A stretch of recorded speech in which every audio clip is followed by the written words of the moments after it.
नमस्कार बंधुरा सबाइके जानाई अनेक अनेक भालोबासा ओ आमादेर किछु कथा ब्लगे स्वागत। তোমরা অনেকেই দেখেছো আর অনেকে প্রচুর ভালোবাসা দিয়েছো আমার বিয়ের পিঁড়ির ডিজাইনটা দেখে, তো সেটাই তোমাদের সাথে শেয়ার করছি। অনেকে বলছে পিঁড়িটা কি কিনে নিয়ে এসেছিলে? না, পিঁড়ি কিনে নিয়ে আসিনি।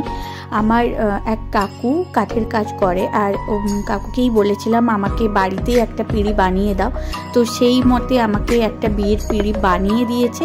আর আমি সেই পিঁড়িটাতে সুন্দর করে মনের মতো ডিজাইন করার চেষ্টা করেছিলাম। আরও একবার বলছি যে এটা ছিল আমার প্রথম চেষ্টা, আমি কোনোদিনও এর আগে এইরকম পেন্টিং করিনি পিঁড়ির ওপরে, তো প্রথম চেষ্টা। কিন্তু ভালোবাসা ছিল প্রচুর প্রচুর, কারণ অনেক দিন থেকে ইচ্ছে ছিল যে বিয়ের কিছু কিছু কাজ আমি নিজে হাতে করব, তো সেই জন্যেই আমি বসে পড়েছিলাম। আর প্রথমেই আমি প্রাইমার দিয়ে ওটা একদম সাদা করে নিয়েছিলাম, কারণ পরে কালারগুলো করলে একটু বেশি উজ্জ্বল হবে সেই জন্য।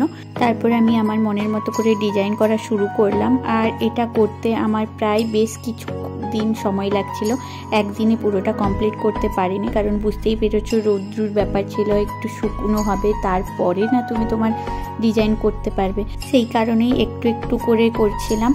প্রথম দিন পুরো একটা পিঁড়ির বর্ডার কমপ্লিট করে দিয়েছিলাম, তারপর এই দ্বিতীয় পিঁড়িটি ধরেছিলাম।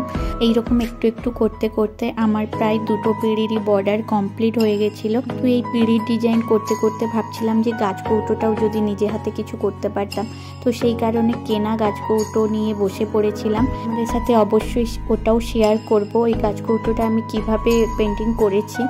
আর তার আগে চলো এই পিঁড়িতে যেইটুকু করেছি সেই ডিজাইনগুলো দেখে নাও, আর কেমন হয়েছে অবশ্যই কমেন্ট করে জানাও। আর যারা আমার এই ভিডিওটি ফেসবুক পেজ থেকে দেখছো অবশ্যই এই কিছু কথা পেজটি ফলো করে দিও, আরও নতুন নতুন ভিডিও অবশ্যই আসবে। আর সামনেই বুঝতে পেরেছো আমার জীবনের নতুন একটি অধ্যায় শুরু হতে চলেছে, তো তোমাদের ভালোবাসা প্রচুর দরকার, তোমরা অবশ্যই আমার সাথে থেকো।